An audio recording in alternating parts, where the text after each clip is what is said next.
अस्सलाम वालेकुम, मैं हूं रिजवान अशरफ। इमरान खान ने सुप्रीम कोर्ट ऑफ पाकिस्तान के अंदर मखसूस नशस्तों का मामला भी उठाया हुआ है और उसके ऊपर भी पिटीशन दायर की हुई है। इसके अलावा इमरान खान ने PTI ने 26वीं आईनी तरमीम को भी चैलेंज किया हुआ है, बल्कि 26वीं आईनी तरमीम को तो बहुत सारे लोगों ने चैलेंज किया हुआ है पाकिस्तान में।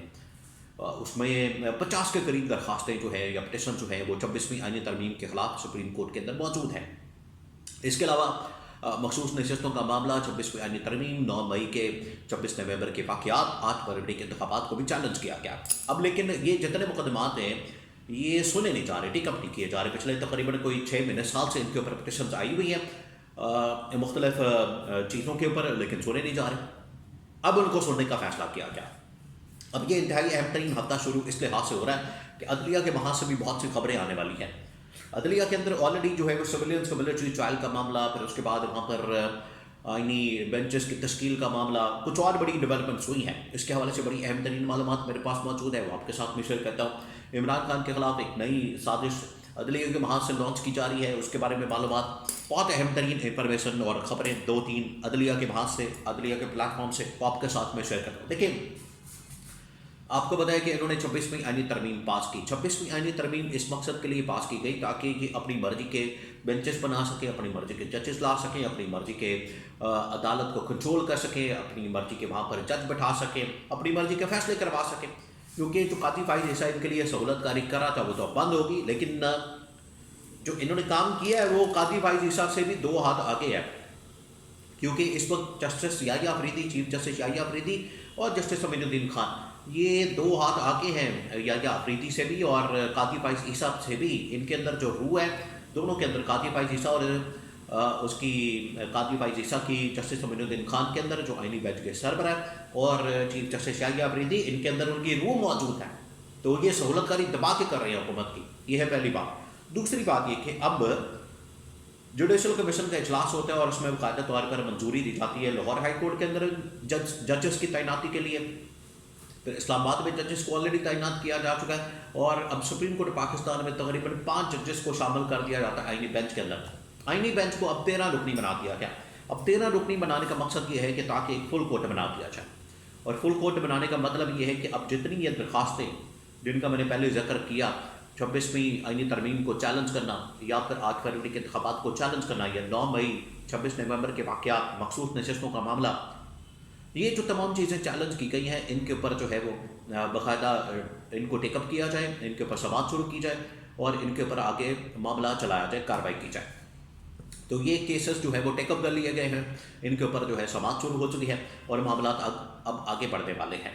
अब फुल कोर्ट बना दिया गया। अब क्यों बनाया गया? देखिए, इसके ऊपर सबसे बड़ा जो एतराज़ है, एक बार फिर से 4-5 जो अहम तरीन जजेस हैं सुप्रीम कोर्ट पाकिस्तान में, ये वैसे बड़ी हिम्मत की बात है, बड़ी ज़रूरत की बात है आज के दौर में, इस गवर्नमेंट के दौर में। ये जो गवर्नमेंट इस वक्त जाली निज़ाम कायम करके बैठी है, इस दौर में ये ऐसे ही है कि अगर आपने एक जालिम के ख़िलाफ़, इस हुक्मरान निज़ाम के ख़िलाफ़, हुक्मरान तबके के ख़िलाफ़ अगर आवाज़ बुलंद की तो ये जहाद है। क्योंकि ये अगर आप इनके ख़िलाफ़ आवाज़ बुलंद करते हैं, अब हकीकत बयान करते हैं महंगाई के ऊपर, बेरोज़गारी के ऊपर और मुल्क में जाली निज़ाम के ऊपर बात करते हैं, तो यहाँ से आपको उठा लिया जाता है, गायब कर दिया जाता है, ऑफर कर दिया जाता है, पाबंदियाँ लगा दी जाती है, पर्चे मुकदमात कर दिए जाते हैं, बहुत कुछ होता है।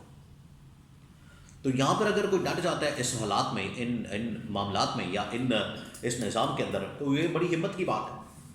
तो वहाँ पर जो 5-6 जजेस हैं, ना सिर्फ इस्लामाबाद हाई कोर्ट में बल्कि सुप्रीम कोर्ट ऑफ पाकिस्तान के अंदर भी एक बार फिर डट के, उसमें जस्टिस मुनीब अख्तर, जस्टिस फिर उसके बाद मंसूर अली साहब, जस्टिस अतर मिनल्ला, जस्टिस आयशा मलिक और ये 4-5 जजेस हैं जो डट जाते हैं। इनको माइनस करना ही असल मकसद था।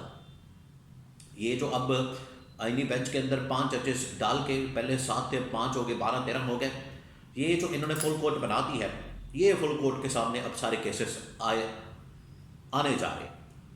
ये सारे केसेस अब इनके सामने आने का मतलब ये है कि अब सारे के सारे मुकदमात ये सुनेंगे और अपनी मर्जी के मुताबिक ये फैसले करेंगे, अपनी मर्जी के मुताबिक ये मामला चलाएंगे, अपनी मर्जी के मुताबिक ये चीज़ें चलाएंगे और गवर्नमेंट के हक़ में फैसले देंगे।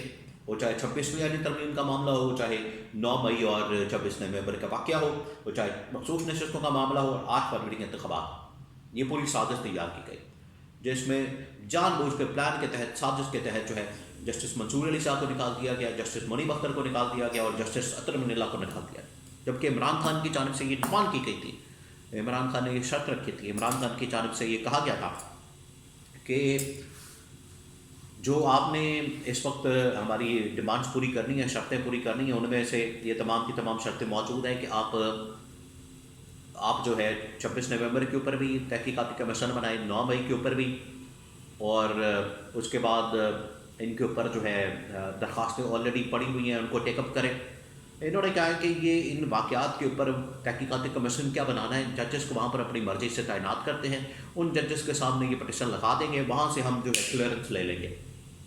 अल्लाह फैसला ये किया गया। तो आगे प्लान ये है, इन 13 रुकनी आईनी बेंच के सामने ये केसेस लगाने हैं और वहाँ से गवर्नमेंट के हक़ में फ़ैसले लेने हैं। 8 फरवरी के इंतखाबात के ऊपर क्लियरेंस, क्लीन चिट वो भी आई खड़ी। फिर उसके बाद मखसूस नशस्तों का मामला, वो भी नून लीग पीपल्स पार्टी के अंदर बांटने का फ़ैसला आ जाना। उसके बाद 9 मई और 26 नवंबर के ऊपर इमरान खान को ज़िम्मेदार करार देना, और उसके बाद ये अभी 26वीं आईनी तरमीम, इसको भी क्लीन चिट देनी। तो ये फ़ैसले हुए इस वक्त, और ये गवर्नमेंट के हक़ में फ़ैसले आने हैं, क्योंकि गवर्नमेंट ने इसी वजह से वहाँ पर अपनी मर्ज़ी के जजेस लगाए ताकि वहाँ से जो फ़ैसले हैं वो अपने हक़ में लिए जा सकें, और ये फ़ैसले अब होने जा रहे हैं। और इमरान खान के ख़िलाफ़ यही साजिश तैयार हो रही थी, अंदर खाने जो खिचड़ी पक रही थी, इनको हालांकि बार बार समझाया जा रहा है, आलमी ताकतें इनको समझा रही हैं, आके बता रही हैं, जिसमें यूएई भी शामिल है, तुर्की भी शामिल है, और अब अमेरिका से बहुत जल्द खत आने वाला है, पैगाम आने वाला है इमरान खान के खतूत के बाद। अब ये अपने आप को किसी तरह से बचाने के लिए भाग दौड़ तो करेंगे, लेकिन इनकी बचत बड़ी मुश्किल है। इसीलिए इन्होंने फ़ैसला किया कि अदालतों से एक दफ़ा क्लीन चिट हमें मिल जाए, ताकि हम अगर कोई मसला होता है तो हम अदालतों के फ़ैसले जो है इनके सामने रखते हैं कि देखिए हमारी अदालतों ने फ़ैसले दिए हुए 26वीं आईनी तरमीम के हक़ में। फिर उसके बाद 9 मई और 26 नवंबर के वाक़े के ऊपर भी तहकीकात हो गई, या सुप्रीम कोर्ट का फ़ैसला, और इंतखाबात को भी क्लीन चिट मिली हुई है। ये अब करने जा रहे हैं, इनके ऊपर प्रेशर आ रहा है, तो उसकी बचत के लिए ये रमज़ान के अंदर इन्होंने ये फ़ैसला करना है, ताकि रमज़ान के बाद कोई अगर इंटरनेशनल प्रेशर आता है तो उनके सामने ये मामला रखा जाए, क्योंकि अप्रैल मई के अंदर इन्होंने रिपोर्ट भी सबमिट करवानी है IMF वगैरह को, इंटरनेशनल जितने इदारे हैं उनको, जहाँ से पैसा पूसा लेना है। तो ये इन्होंने अब रास्ता इख्तियार किया, तो एक नया महाज खुल रहा है। ये सिविलियंस का मिलिट्री ट्रायल और बाकी तमाम केसेस जो हैं वो सब आई वॉश दिखावे के अलावा कुछ नहीं है, और ये सिर्फ इमरान खान के ख़िलाफ़ साजिश तैयार की। इसी वजह से इमरान खान जो है डट कर अंदर मुकाबला करने के लिए तैयार है, और इनके ख़िलाफ़ ईद के बाद महाज खोलने के लिए बिल्कुल ऐलान कर चुका है।